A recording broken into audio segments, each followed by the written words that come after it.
1 Coríntios, capítulo 4, verso 3 ao verso 4. Nós meditaremos nesses dois versos, faremos algumas referências também nas Escrituras. O tema da mensagem de hoje é ego transformado. Parte dessa mensagem é tomada por base no livro do pastor norte-americano Timothy Keller, que escreveu um livro chamado Ego Transformado. Então, algumas das questões que eu vou trazer aqui se encontram nesse livro. Quando eu falo ego transformado, estou me referindo à nossa identidade, aquilo que nós somos. Estou falando do nosso eu, enquanto cristãos, diante de Deus. Então, nós meditaremos em 1 Coríntios capítulo 4. Antes de lermos o texto propriamente, eu queria falar para os irmãos que eu me lembrava, na medida em que eu preparava essa mensagem, que ao longo da minha caminhada cristã, eu encontrei dois tipos de identidade cristã, que aparentemente estavam em polos opostos ou eram contraditórias. No início da minha caminhada, logo após a minha conversão, eu me deparei com uma cristã já idosa na igreja, que de forma muito orgulhosa, ela me dizia: Deus que me perdoe, eu morro, mas não perdoo meu ex-marido. Para ela seria humilhante demais perdoar seu ex-marido que em alguma coisa a tinha ferido. E na mesma igreja, eu conheci uma cristã que tinha uma visão extremamente depreciativa de si mesma. Ela se via constantemente como uma pessoa esquecida e desprezada pela igreja. A atenção que ela recebia dos irmãos nunca era suficiente. Com o tempo, essa irmã se tornou tóxica e adotou falas extremamente agressivas ou críticas contra a igreja. E a consequência natural foi afastar-se dos irmãos e isolar-se em uma fé completamente incompatível com a comunhão cristã. Na época eu achava que esses dois tipos de personalidade ou identidade cristã eram totalmente diferentes e eram antagônicos ou opostos. Uma, para mim, era boa demais para perdoar um pecador que lhe ofendeu. A outra pessoa era negativa demais para aceitar-se a si mesma. Eu estava muito enganado. Hoje eu sei que eu estava muito enganado. As duas pessoas tinham o mesmo problema. Um ego, um eu, uma identidade autocentrada. As duas pessoas olhavam para dentro de si.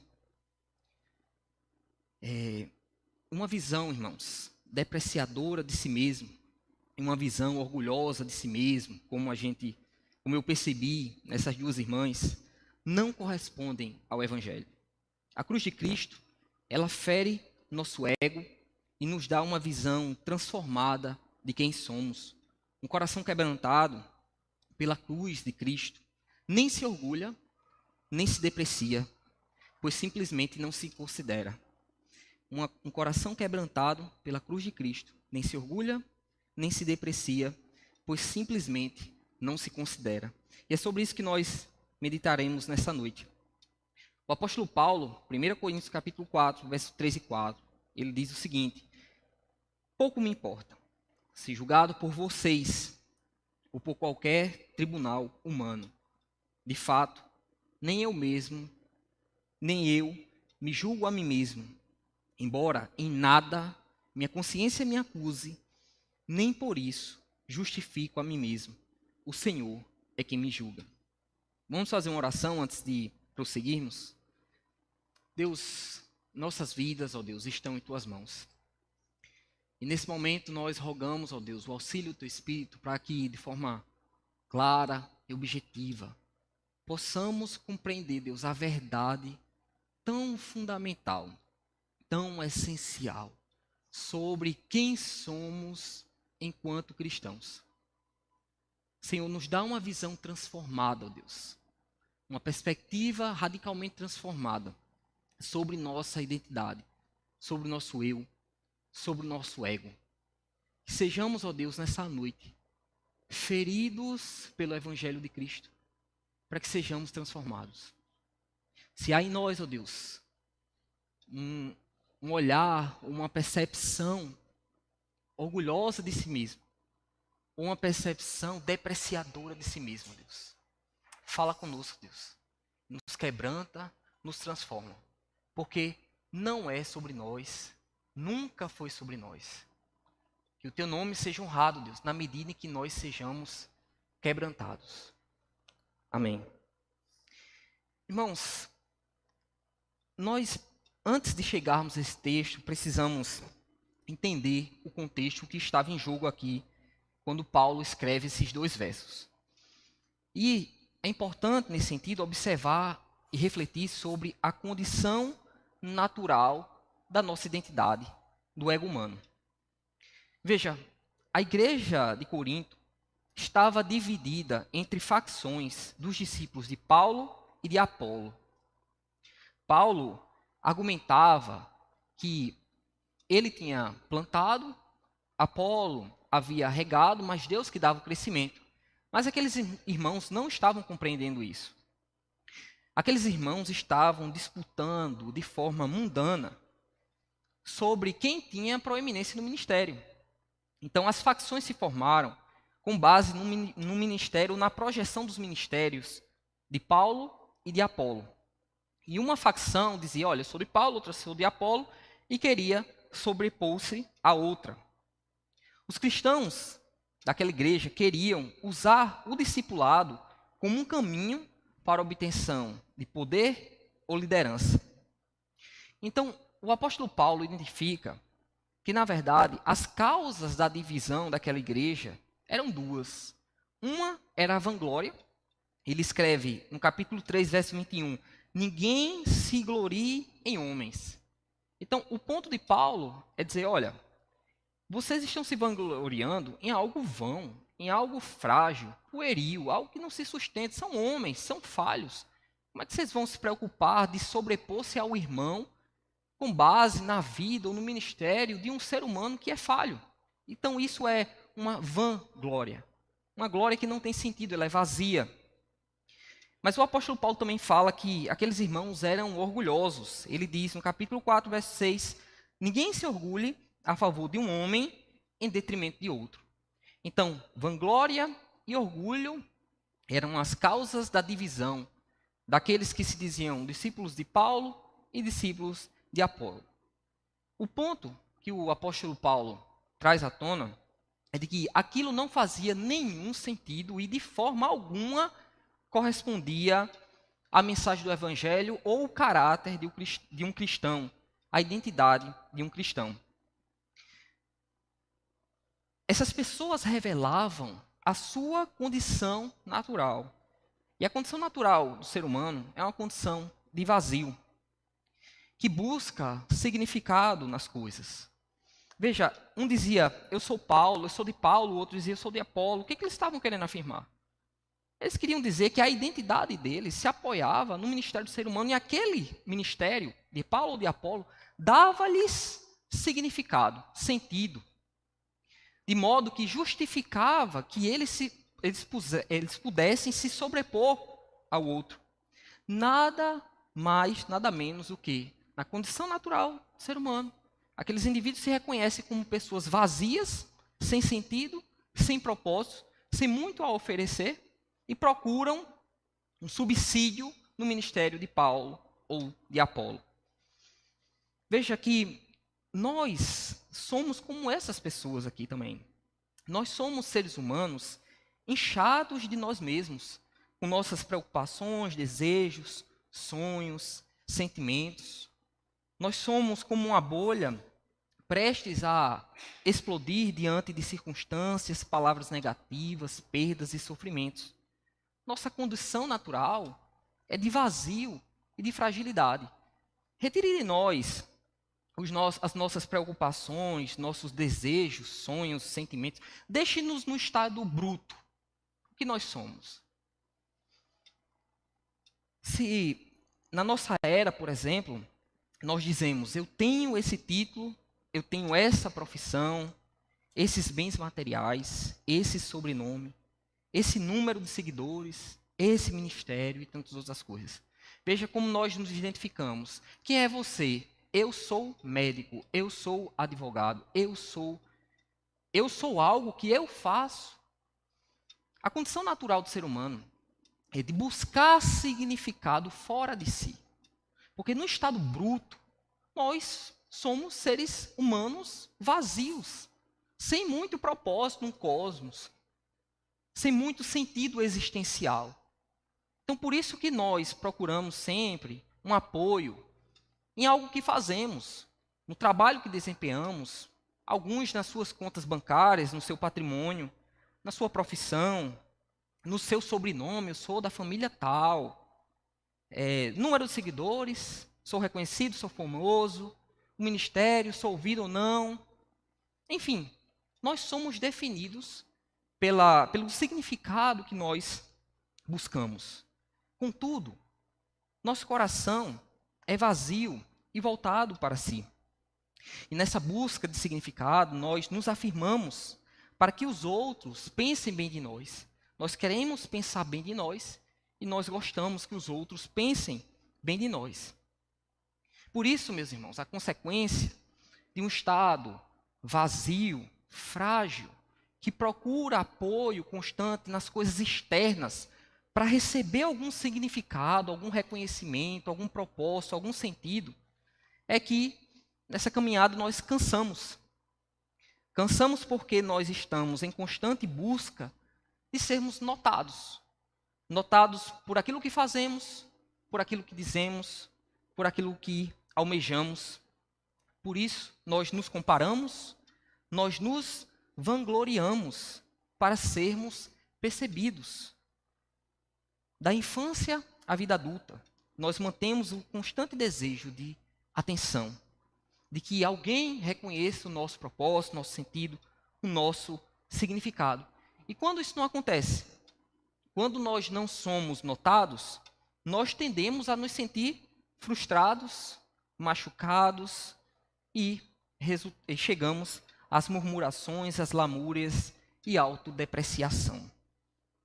Veja, o nosso estado natural é de vazio existencial. E nós estamos sempre em busca de algo que nos dê sentido, significado, uma causa para viver. Quando nós não alcançamos isso e chegamos a uma determinada idade que dizemos, olha, o meu trabalho não é o trabalho dos meus sonhos, eu não consegui o título, eu não consegui o cargo, eu não passei naquele concurso, eu não estou naquele lugar, eu não fiz aquela viagem, e assim sucessivamente. A tendência é que cheguemos a essa situação de frustração e nos sintamos muitas vezes machucados ao abrir um Instagram e eventualmente vermos alguém que foi criado conosco e teve as mesmas condições e possibilidades e dizer, olha, essa pessoa conseguiu e eu não. Essa pessoa agora, olha, ela está no cargo tal, ela está fazendo tal coisa e eu estou aqui numa vida comum, ordinária e banal. E por isso nós nos machucamos. Nós invejamos, nós desejamos o que não devemos, nós nos comparamos. E é interessante que, na nossa era, uma pessoa que chega a uma situação dessa de frustração, às vezes procura auxílio de uma outra pessoa, e essa pessoa lhe diz assim, tem pessoas numa situação pior. Veja, você está frustrado, e a forma que eu te ajudo é dizendo que tem uma pessoa numa situação pior. Então você vai se tornar melhor porque você encontra alguém pior do que você. Então, veja como nós buscamos significado no mais profundo poço. Nós precisamos, nos vemos num poço e dizemos, olha, tem alguém numa situação pior do que eu, e olha, eu estou melhor, então eu estou bem. E nada mais pobre, em termos de identidade, poderia nos acontecer. Veja, na espiral do ego, nós vamos descendo, e a tendência é que a gente chegue, em meio às nossas lutas e crises existenciais, ao gabinete pastoral, em busca de ajuda, ou algum consultório para ajuda profissional. E não há problema algum em buscar ajuda em meio a crises existenciais. Deus, de fato, nos abençoa com bons ouvidos e bons conselhos de outros irmãos e profissionais. Contudo, irmãos, O fato de termos ajuda não significa que nós podemos deixar de examinar quem somos e qual a raiz de nossa crise existencial.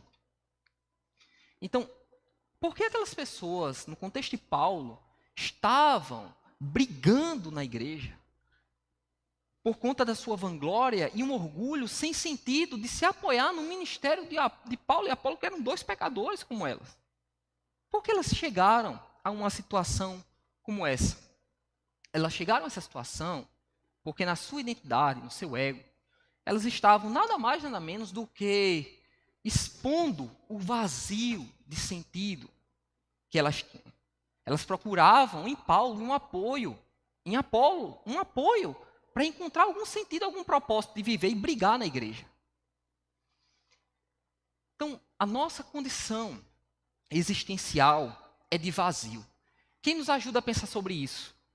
Há mais ou menos 1.500 anos, 1.600 anos, um cristão escreveu o primeiro tratado de autoanálise existencial no Ocidente. Foi Agostinho de Hipona, bispo de Hipona. Ele escreveu um livro chamado Confissões, que é um clássico da cristandade.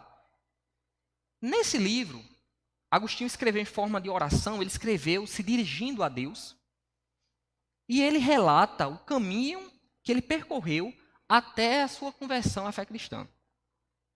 E aí, de forma geral, a gente observa no texto que Agostinho, ele vivia uma vida de devassidão moral, ele era sexualmente um devasso, né? tinha relações promíscuas, e ele também vagava em vãs filosofias, né? Do neoplatonismo, enfim, passou por várias vãs filosofias, até chegar à conversão. O que chama a atenção é que Agostinho, ele encontrou a Deus quando ele reconheceu o seu vazio.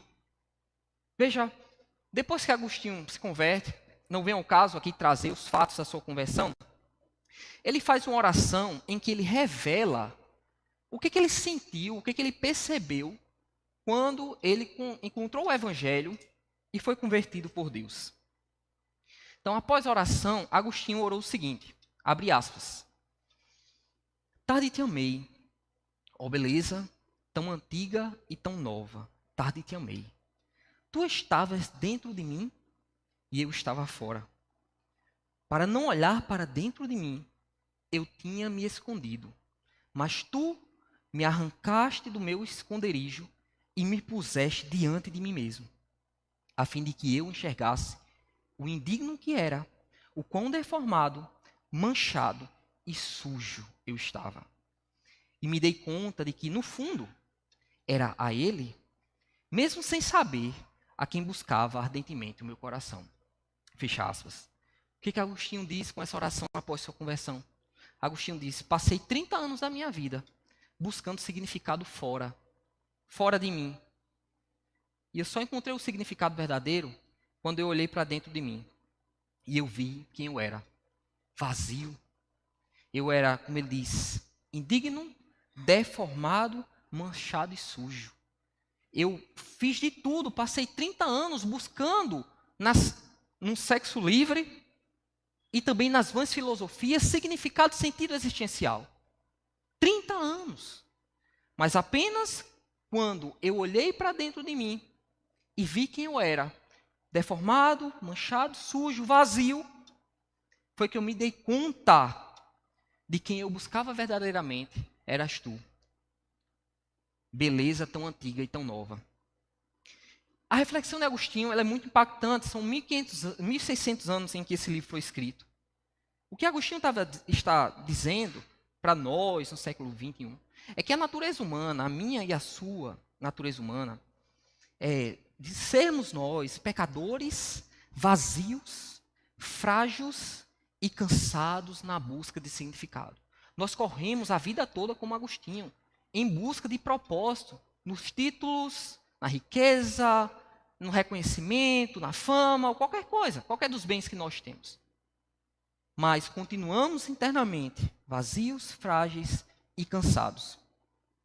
Agostinho está dizendo para nós que o ser humano não pode se esvaziar. quero me esvaziar de mim. Isso não é possível, porque o ser humano já é vazio. Só Jesus que pôde abrir mão de sua glória, se esvaziar e vir nos salvar. Nós, seres humanos, não podemos. Não conseguimos nos esvaziar porque já somos vazios. Era exatamente essa, a condição dos membros da igreja de Corinto, que queriam se afirmar em nome de Paulo e Apolo. Eram pessoas vazias, que na busca de significado, encontraram na vanglória de dizer, eu sou de Paulo, eu sou de Apolo. Encontraram nessa vanglória motivos para se degladiar no contexto eclesiástico. E agora, nós vamos aos versos em que lemos. E nós perceberemos a visão transformadora do ego que o apóstolo Paulo nos oferece. Vejamos de novo, verso 3 e verso 4. Por pouco me importa ser julgado por vocês, ou por qualquer tribunal humano. De fato, nem eu me julgo a mim mesmo, embora em nada a minha consciência me acuse. Nem por isso justifico a mim mesmo. O Senhor é quem me julga. Perceba, o apóstolo Paulo, nesses 2 versos, mostra aos coríntios que o evangelho transformou sua maneira de se considerar. Nos versos 1 e verso 2, os versos precedentes a esses que lemos, o apóstolo Paulo lembra, em primeiro lugar, que ele é ministro do evangelho, e em segundo lugar, que ele tem um trabalho a realizar de modo fiel. Por que isso é importante? Porque o apóstolo Paulo diz, no verso 1 e verso 2, olha, eu sou ministro do evangelho e eu tenho um trabalho para fazer de modo fiel. Ponto. O que ele está dizendo é, eu sei exatamente o que eu sou. E eu sou isso aqui. Isso é o resumo da minha vida. E a partir disso, ele traz uma visão totalmente diferente para os coríntios, para os irmãos daquela igreja, que são justamente, que nós encontramos aqui nesses versos 3 e 4. No verso 3, o apóstolo Paulo afirma que não se importa em ser julgado pelos coríntios ou por qualquer tribunal humano para se sentir alguém. Veja, pouco me importa ser julgado por vocês ou por qualquer tribunal humano. Não me interessa, o que o apóstolo Paulo está dizendo é isso, olha, não me interessa a opinião de vocês sobre mim ou qualquer tribunal humano, para que eu me sinta alguém. Eu sou o ministro do evangelho e eu tenho que ser fiel nesse ministério. E é só isso, eu já sei o que eu sou. A opinião de vocês não vai ter impacto na minha vida. Perceba que a fala de Paulo não é o discurso rebelde, autônomo, arrogante que nós encontramos na nossa sociedade, que diz assim, olha, não me importo com a opinião de ninguém, porque eu faço a minha vida o que eu quiser. Isso não é cristão. Autonomia, autenticidade, esses valores modernos, eles são anticristãos, são contra a fé cristã. Por quê? Porque o que o apóstolo Paulo está dizendo é, eu não me importo porque alguém já disse quem eu sou. Veja, não é eu que estou dizendo o que eu sou da minha vida. É alguém, o próprio Deus, que disse quem eu sou, o que eu devo fazer de modo fiel. Ponto. Por isso que eu não preciso me importar com a opinião de vocês, nem com a opinião de qualquer tribunal humano. Eu preciso tão somente ser um ministro do evangelho fiel. Veja, o tipo de fala que se define a sua própria identidade conforme sua vontade, a questão de ser autêntico é fortemente contrário ao evangelho. O que o apóstolo Paulo está dizendo e nos ensina é que não importa o que de fato nós achamos ou as pessoas acham de nós. O que importa é o que Deus determinou para a nossa identidade. E no caso do apóstolo Paulo, um ministro constituído do evangelho. Ponto. Então veja como aqui nós temos uma visão transformadora do eu humano ou da identidade humana. E ele diz mais, no verso 3 ainda, nem eu julgo a mim mesmo. Ou seja, ele sabe que é comissionado por Deus, por isso ele não se importa com a opinião dos outros, nem com a sua própria opinião. Qual é o ponto do apóstolo Paulo? A minha identidade, quem eu sou, não é determinado por mim. Não é determinado pela opinião dos outros. Não é determinado pelos títulos que eu tenho, pela minha profissão, pelos bens, por qualquer coisa externa desse mundo. Quem determina quem eu sou é o próprio Deus. Olha, a percepção de Paulo é muito diferente daquilo que nós temos comumente na nossa sociedade. E que nós somos basicamente, na nossa sociedade, identificado por títulos ou por atividades que fazemos. Pela nossa profissão, pelos nosso trabalho, nossa família, enfim. As coisas externas a nós dizem que nós somos. O apóstolo Paulo está dizendo, isso não me importa. Eu sei exatamente quem eu sou, porque Deus diz quem eu sou. E aí, no verso 4, ele diz, embora em nada minha consciência me acuse, nem por isso justifico a mim mesmo. Paulo acrescenta uma outra questão aqui.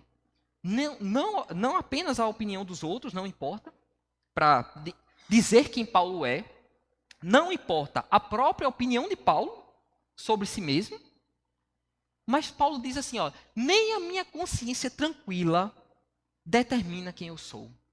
Perceba, o que ele está dizendo é, Deus me constituiu ministro do evangelho para ser fiel, e eu estou sendo. Estou me dedicando. Então, minha consciência, ela não me acusa. Mas, ainda assim, a minha identidade não vem disso. Eu não fico me preocupando de ser identificado por mim mesmo, porque a minha consciência não está me acusando. Então, o que o apóstolo Paulo está dizendo é, eu não sou tiranizado pela opinião dos outros. Mas também eu não sou tiranizado por minha própria opinião. E não sou tiranizado por minha consciência. Então a pergunta é, Paulo, pelo amor de Deus, com o que você se importa afinal? Aí Paulo havia dito, em ser um ministro fiel do evangelho. Eu sei quem eu sou. Veja que o que o apóstolo Paulo está dizendo é muito poderoso, porque no final do verso 4 ele diz assim, o Senhor é quem me julga. Ou seja, o Senhor é que tem a última palavra sobre mim. O Senhor diz quem eu sou. Não são as coisas, não são as pessoas. Eu não estou em busca de ser aprovado. O apóstolo Paulo, ele poderia encontrar uma pessoa que cresceu com ele e que estava muito bem de vida, e ele estava sendo preso, fustigado, correndo para lá e para cá, perseguido, sofrendo o inimaginável, e Paulo estava tranquilo, não sentiria nenhuma inveja, não faria nenhuma comparação. Veja, irmãos, aqui temos de fato a identidade cristã. Uma visão transformadora de quem nós somos. E essa é a liberdade cristã. A identidade, o significado e o propósito vêm de Deus. Paulo conseguiria abrir um Instagram e estar tranquilo. Ele não ia se comparar. Ele não ia se importar se o outro estava bem. Não ia.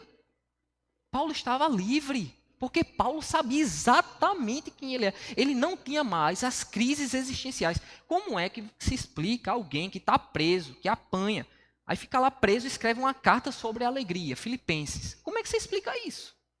Porque a identidade do indivíduo, a percepção que ele tinha sobre a vida, sobre quem ele era muito diferente. Ele não era mais determinado pelas circunstâncias externas, ou pelas opiniões, enfim. A identidade, o significado e o propósito vêm de Deus. Essa é a liberdade cristã. Não é encontrar significado na opinião dos outros. Não é encontrar significado na própria opinião. Nem na própria consciência, nem nos títulos. Nem nas coisas terrenas e passageiras, e assim sucessivamente. A liberdade não é se autoafirmar como um indivíduo autônomo ou autêntico, mas sim assumir a identidade que Deus determinou para nós. Aqui está o ego transformado. O ego transformado nem pensa em si mesmo como se fosse mais, nem como se fosse menos. O ego transformado pensa menos em si. O ego transformado pensa menos em si. Aquele que foi ferido pelo Evangelho pensa menos em si. Essa é a liberdade do autoesquecimento. É a capacidade de esquecer-se de si mesmo. E se preocupar, então, somente exercer aquilo que Deus determinou para nós. Deus é quem nos dá o significado e é a referência para nosso autoconhecimento.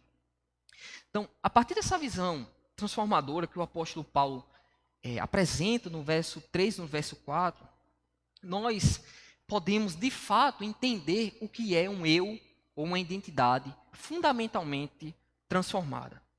Perceba, nós sabemos que o apóstolo Paulo, antes de sua conversão, era Saulo. E quem era Saulo? Um brutal perseguidor da igreja cristã.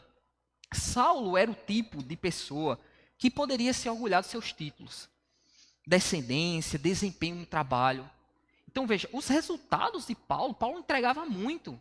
Era o melhor dos profissionais, extremamente dedicado, reconhecido na sua comunidade. Paulo tinha os títulos mais extraordinários daquele contexto em que vivia. Ele mesmo afirmou que tinha muitos motivos para se gloriar. Perceba que ele diz em Filipenses capítulo 3, versos 5 e 6, o apóstolo Paulo afirma o seguinte, eu era circuncidado, hebreu de linhagem da tribo de Benjamim, eu era fariseu, zeloso e irrepreensível, e eu era o mais eficaz perseguidor da igreja. Ou seja, Paulo estava no topo. Paulo tinha tudo o que ele queria, tinha todos os recursos que ele precisava, ele tinha todos os títulos que ele precisava, ele tinha a linhagem certa, ele estava num contexto certo, Paulo era valorizado, Paulo desempenhava bem, Paulo entregava, Paulo cumpria o objetivo, com certeza era reverenciado, benquisto por aqueles que eram seus superiores, e seu futuro estava garantidíssimo. Paulo tinha todos os bens que comumente nós valorizamos nas sociedades humanas. Riqueza, reconhecimento, prazeres, enfim. Agora, o que acontece após a conversão de Paulo? Com esse ego fundamentalmente transformado, o que ele diz? Ele vai dizer, considero tudo como perda. Eu perdi todas as coisas. Perceba, o que o apóstolo Paulo está dizendo é, eu fui profundamente ferido pelo Evangelho de Cristo. Agostinho disse também, ele passou por essa experiência, e ele disse assim, feriste o meu coração com tua palavra e eu te amei. Feriste o meu coração com tua palavra e eu te amei. O apóstolo Paulo passou pelos mesmos sentimentos que Agostinho. Quando diz, eu considero tudo como perda, perdi todas as coisas. Então, qual o desejo que Paulo revela logo em seguida, nesse texto de Filipenses capítulo 3? Paulo revela o desejo de se auto-esquecer. Perceba o que o apóstolo diz no verso 10 de Filipenses 3. Ele vai dizer, olha, quero conhecer Cristo, o poder de sua ressurreição e a participação em seus sofrimentos, tornando-me com ele em sua morte, para de alguma forma, tornando-me como ele em sua morte, para de alguma forma alcançar a ressurreição dentre os mortos. Então veja, o que ele está dizendo é, em primeiro lugar, minha identidade foi transformada. Meu ego foi quebrantado. Eu fui quebrado. Feriste-me e eu te amei. Ele poderia ter dito nesse sentido, como disse Agostinho. E ele disse assim, olha, eu considero tudo como perda. Eu tinha tudo. Considero tudo como perda. Tudo como perda. E logo em seguida, ele diz assim, o que me importa então? O que me importa? Basicamente, o apóstolo Paulo diz assim, o que me importa é eu me esquecer de mim mesmo. Porque ele diz assim, eu quero conhecer Cristo, a sua ressurreição, os seus sofrimentos, a sua morte e aí ele repete no final, a sua ressurreição. O que ele está dizendo aqui? Paulo está dizendo, eu quero esquecer quem eu fui e eu quero agora assumir uma nova identidade. Eu quero fazer parte da ressurreição, dos sofrimentos e da morte de Jesus. O que ele está dizendo nada mais é do que eu quero a identidade de Jesus. Eu quero a identidade de Jesus. Para isso eu quero me esquecer. Por isso que eu estou considerando tudo como perda. E essa, meus irmãos, é de fato a liberdade cristã. É a visão transformadora do ego, do eu. O que todos nós procuramos nessa vida é um veredito final que afirme que somos importantes. Na sociedade somos um número, somos um CPF, somos alguém que não vai ter grandes impactos. Passaremos e seremos esquecidos.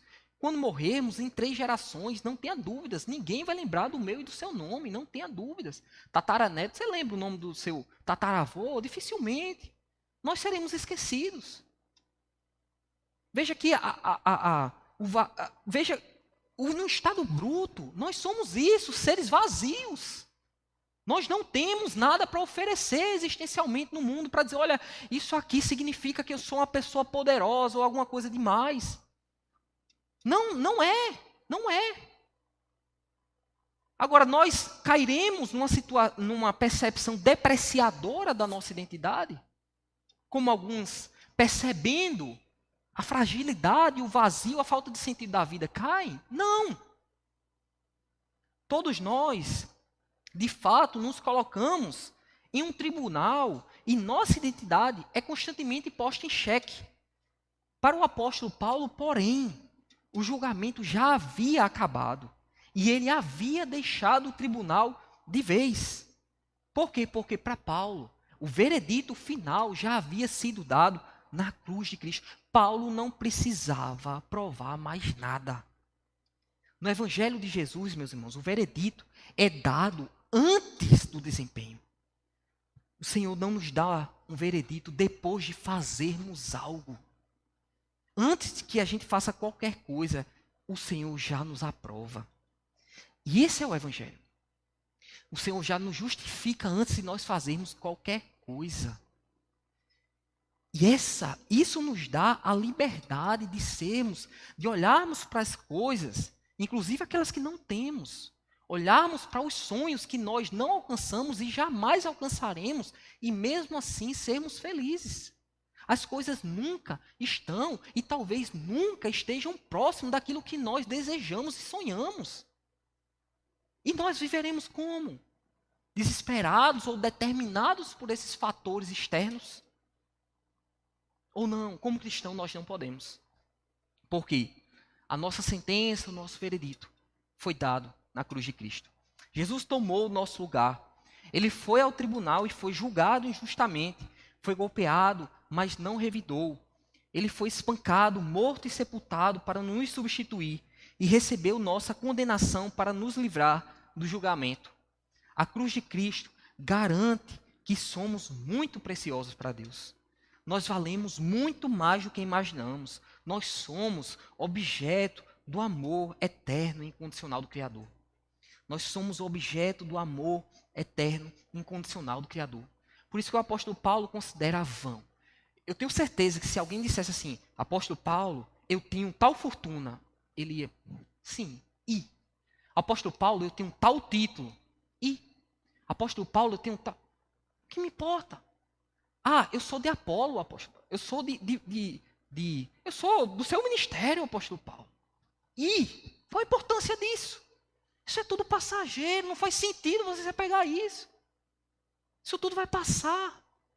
Para o cristão, a coisa mais importante e central nada mais é do que a cruz. E sempre foi a cruz, sempre será a cruz. Se a gente perder a visão da cruz de Cristo para determinar nossa identidade, nosso sentido existencial, nosso propósito, não tem alternativa. Nós nos tornamos secularistas. Nós teremos os mesmos sonhos, os mesmos propósitos, os mesmos desejos, os mesmos sentimentos do que uma pessoa não cristã.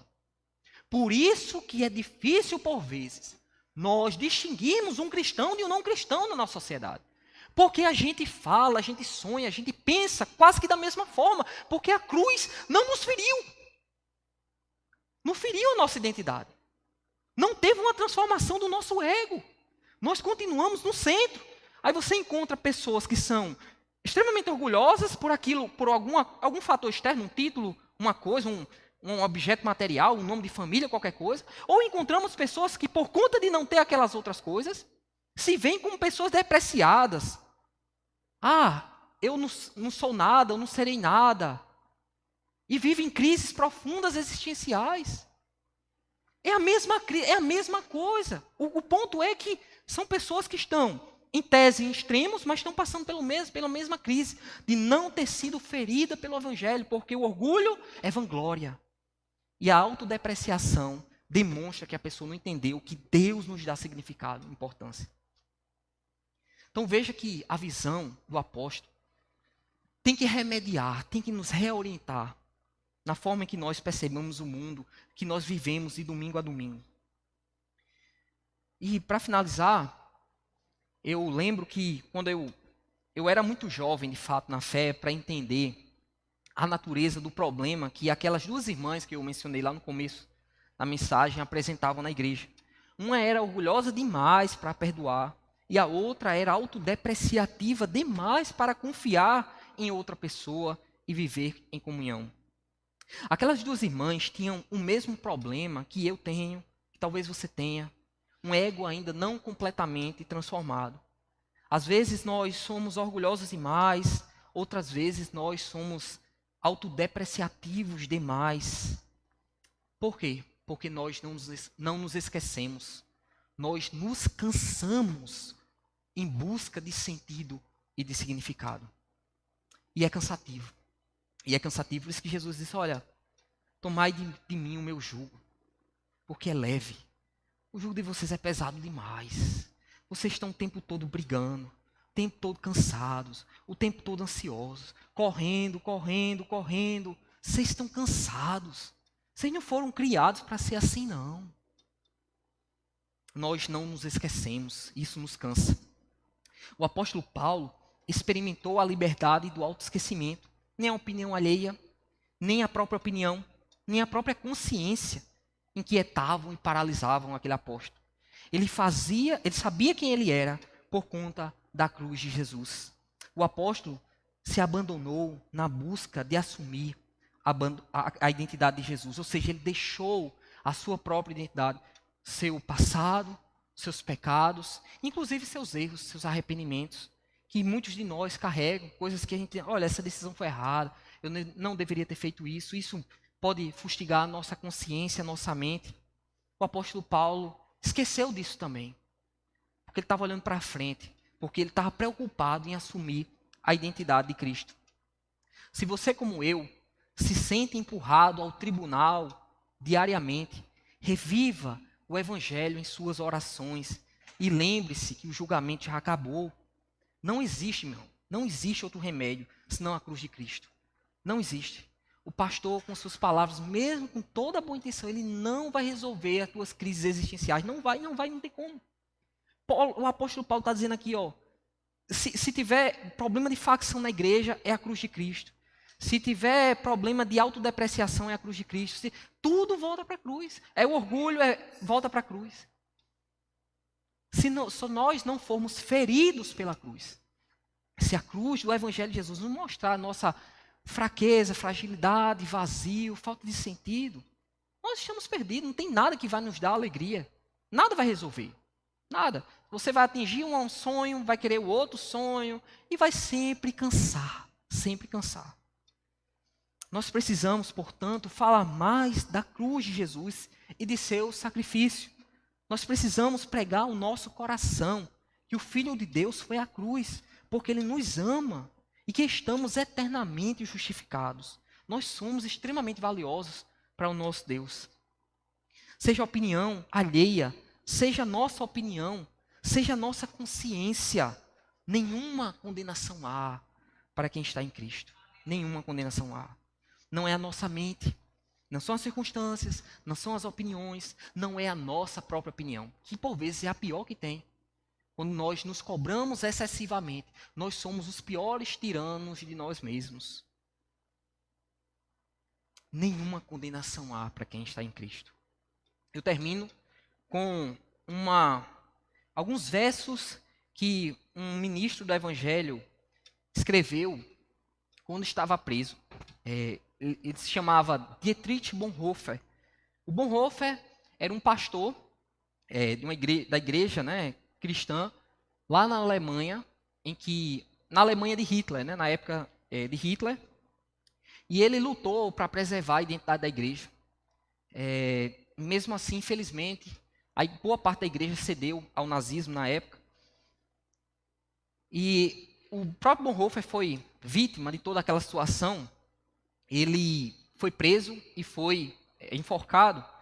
E quando estava preso, em 1944, ele escreveu os seguintes versos. Escuta esses versos que o Bonhoeffer escreveu. Isso é clássico. Reiteradamente repetido em vários livros. E são muito poderosos para a gente pensar. Ele diz assim: quem sou eu?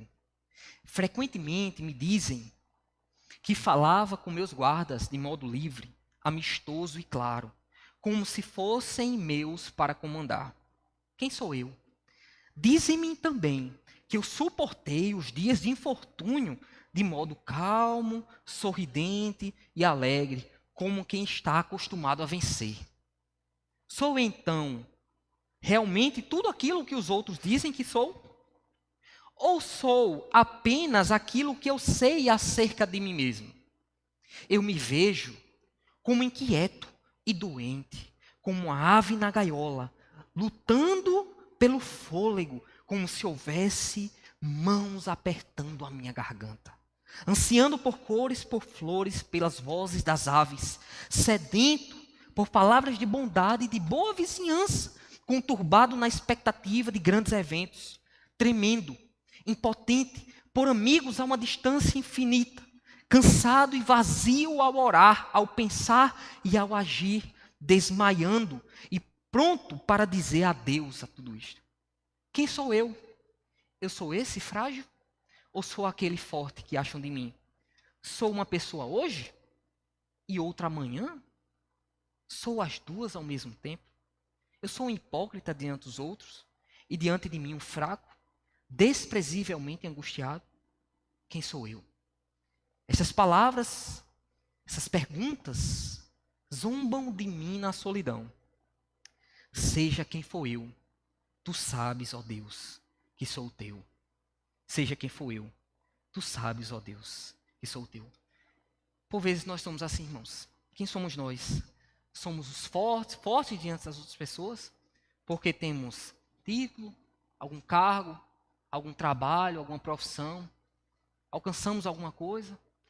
Ou somos as pessoas fracas, que quando fechamos as portas e oramos sinceramente diante de Deus, vemos que nós somos vazios, frágeis e fracos? Quem somos nós? Somos este, somos aquele? Como diz Bonhoeffer, seja quem formos, somos do Senhor, porque Ele nos justificou. E não foi por conta do nosso desempenho. Cristão, nunca esqueça disso. Não é por conta do desempenho. Você não tem que provar mais nada existencialmente a Deus. E todas essas coisas, toda essa era vai passar. Passemos de forma melhor, com mais condições, títulos, ou com menos, não importa. O que é importante é que a nossa identidade seja estabelecida pela cruz de Cristo. Precisamos ter uma identidade cruciforme, orientada na cruz de Cristo. Porque Ele que nos justifica, irmãos. Então não se desespere demais, não se entristeça demais pelos sonhos não alcançados, pelas metas não adquiridas. Talvez seja exatamente por isso que Deus não quis. Também não se orgulhe demais por ter conseguido isso ou aquilo. Lembre-se de que nós somos vazios, em última instância. E que é a cruz de Cristo que nos dá sentido. E não é por conta de nós, não é sobre nós. O Evangelho de Jesus é sobre Cristo. Vamos orar? Deus, nós, vários pecadores, nós nos achegamos a Ti, ó Deus, por meio de Jesus. Nós estendemos as nossas mãos vazias. Muitas vezes nós nem sabemos quem nós somos, ó Deus. Passamos por angústias, por sofrimentos existenciais, por crises. Nós nos inquietamos. Nós somos frágeis, ó Deus. Palavras negativas, por vezes, determinam o nosso humor. Uma conquista ou não de um sonho determina a nossa alegria. Nós somos assim, Senhor. Não deveríamos ser. Deveríamos ser como Paulo. Nos importar, então, somente ser aquilo que o Senhor determinou para nós. Nós reconhecemos, ó Deus, nessa noite nos arrependemos. Pedimos, ó Deus, nos perdoa. Porque toda vez que nós nos distanciamos da cruz de Jesus, nós erramos, nós não percebemos quem de fato somos e quem o Senhor é. Tu nos ama, Deus, de forma tão extraordinária e incondicional. Nós somos objetos eternos do teu amor. Nós nem conseguimos explicar quanta graça há no Evangelho. Mas constantemente nós esquecemos de tudo isso, Senhor. E a verdade, ó Deus, é que somos determinados por aquilo que vemos, por aquilo que sentimos, por aquilo que ouvimos, por aquilo que percebemos. Nós somos determinados pelos sonhos que não alcançamos, pelas palavras que nós não gostamos, pelas irritações do dia a dia, as perdas, os sofrimentos. Infelizmente, Senhor, nós somos determinados pelas coisas desse mundo. E nós não nos esquecemos porque nos amamos demais. Nessa noite te pedimos perdão. E te pedimos, ó Deus, fere-nos com a tua palavra para que te amemos mais. Fere-nos com a cruz de Cristo para que te amemos mais. Nos lembra da cruz, nos lembra do Evangelho de Jesus. Que Ele seja a nossa alegria, que a cruz de Cristo, que te conhecer seja nosso orgulho, Senhor. Que não seja, Senhor Deus, as coisas que temos, os filhos que temos, os cargos que temos. Se nossos filhos podem falhar, as coisas desse mundo podem fracassar, Senhor, como muitas vezes acontece. Não nos deixe sermos determinados por isso, Senhor. Cura-nos. Cura-nos na nossa falta de fé, numa identidade frágil, ó Deus, frágil. Que por vezes, ó Deus, está brigando dentro de si, externo e fora de nós, por coisas banais. Nós nos cansamos.